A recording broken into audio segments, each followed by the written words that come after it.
I have nothing to do with it. I've been out of Atlantic City for many years. I think most people know that. I've got out, some people would say good timing, but I got out many, many years ago. And I see what's happening in Atlantic City. It's just too much competition. There's too much pressure from Pennsylvania, Maryland, and ultimately everybody's going to do badly because they're looking at casinos as a panacea. But I left Atlantic City about 8 years ago. Haven't been involved. My name is on the building, and it's one of those things. But Atlantic City it's a very sad situation, just too much competition. Can it ever recover from where it is? They'll change the form of Atlantic City and something else will happen. It does have one very big advantage. It's sitting on the ocean. And, you know, it's funny, I've always had a lot of great success on oceans, rivers, and lakes.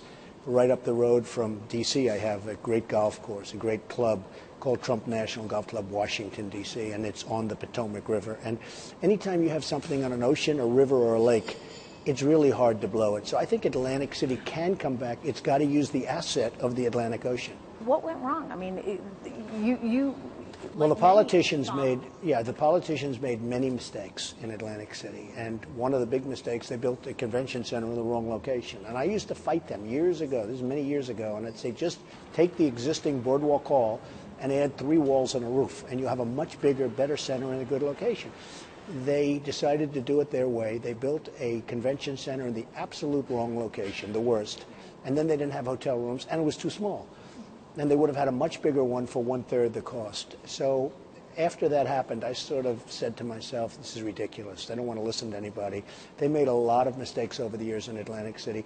But I have a warm spot for Atlantic City, but I've been gone for many years.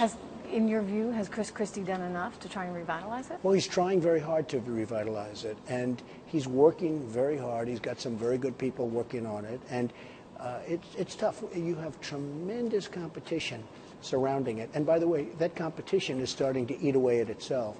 So ultimately, the great panacea, which is casinos, will not be the panacea. Do you regret at all that your name's on the building? I think everyone knows that I'm gone. Atlantic City was a place that I really loved. You know, I did it for a long time in Atlantic City, but a lot of people say when I left, that's when it went bad. And in one way, I'm honored by that statement, but in another way, I feel badly about Atlantic City.